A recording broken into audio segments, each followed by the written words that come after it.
رښتیا وایې مېرمن نصیبې به بیا ښې راوې کړې وي.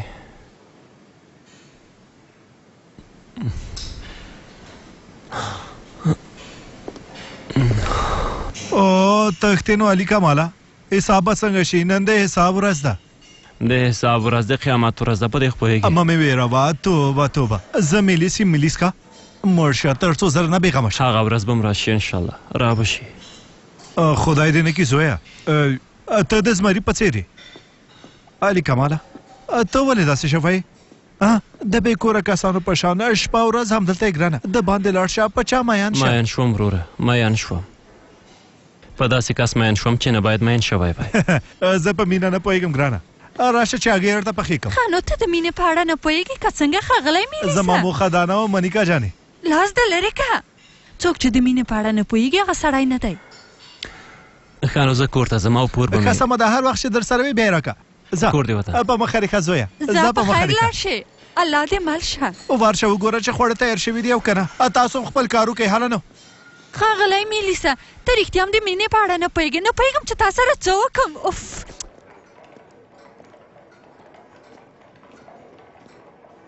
سهار بخیر. سهار بخیر. ښاغلی منان نشته؟ ورته خبر ورکوم.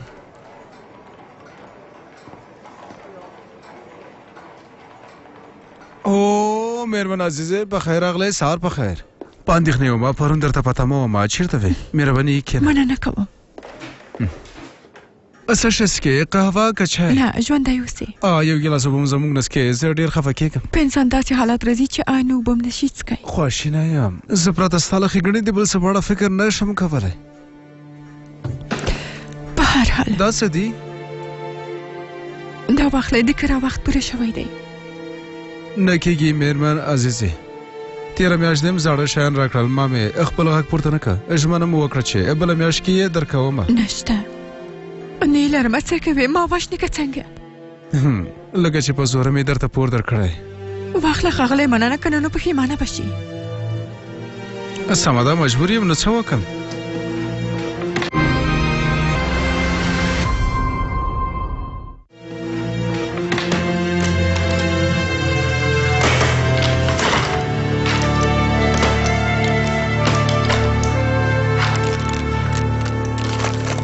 د کار شیان نه دي، یوازې د تېرې میاشتې سود پوره کولی شي. سود دې وویلې؟ همداسې خبرې مو کړې وې، سند مو لاسلیک کړی دی. سمه ده ښاغلیه سمه ده. هره میاشت همدا کار کوي. زر کوه چې زه زما کار لرمه. مېرمن عزیزې که بلې میاشت کې داسې وشي نو بیا اندېښنه مه کوه. بلې میاشتې ته څه نه لرمه چې رایې وړم.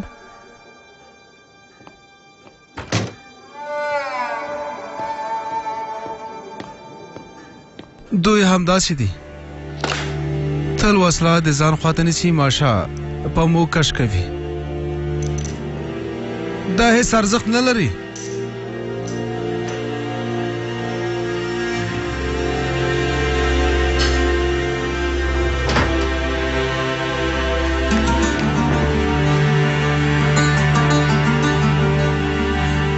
زموږ د کور تیار خور راغی. زویه ته هره ورځ د سیند غاړې ته ځې او بیرته تږی کور ته راځې. ولې داسې کوې؟ سهار په خیر انا جانې.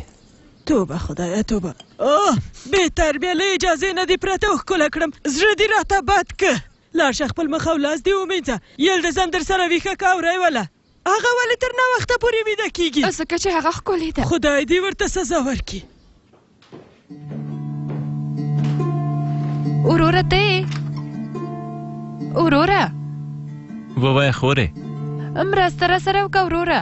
څه شوي؟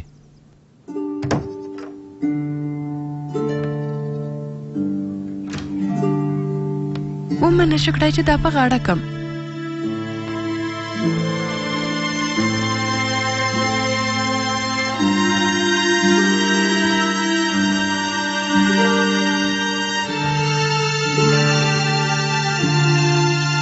پرونه شپه کور ته رانغلې.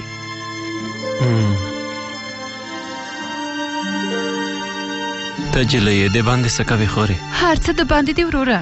ژوند باندې دی په کور کې نو څه دي ټولې اقتصادي ستونزې مور مې ناروغه ده او انا مې د هلال سیاسي خبرې زر کوه نو وروره هله ستا خبرو ته مې غوږ نیولی یلدیز سم شو ښکلې شوم که نه ډېره زما ګرانه وروره رښتیا وایې که نه زر کوه نیا مې په غوسه ده سمه ده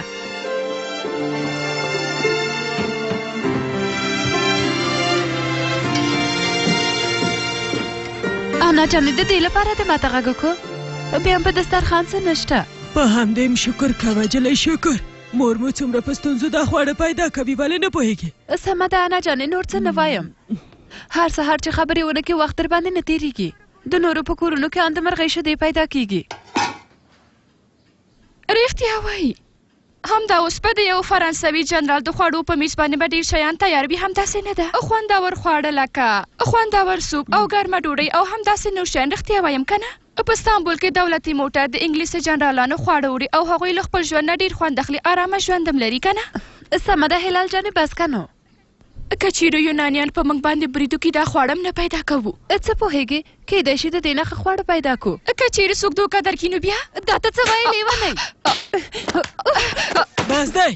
بس دی نو تاسو ته وایم که د خواړو خوړلو وخت کې ارامه نه شئ کېناستلی نو لاړې شئ ملنګانو سره ډوډۍ وخورئ سبا ته بس تاسو د ځان جامې په پور کې لاړې شي خو تاسو هېڅ په دې نه پوهېږئ یعنې څه ولې به ځي پته یې څه ته یوازې وخوره وڅکه او خوشحاله اوسه کوم وخت دې کار کړی ګټه دې کړې چې دا پوښتنه کوې ها نن دې مور ستا د پلار یادګار یې د پور خلاصولو لپاره ویوړ تر څو موږ ونه وژني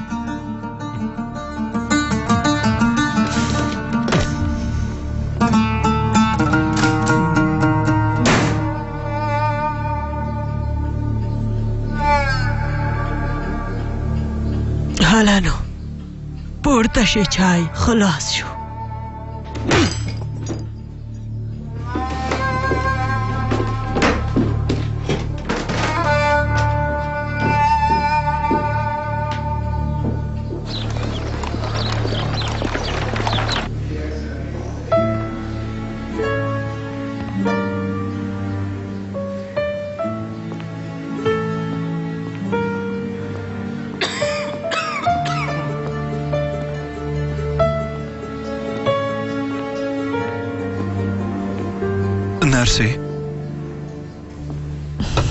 نرسي یو ګیلاس اوبه راکړه سمه ده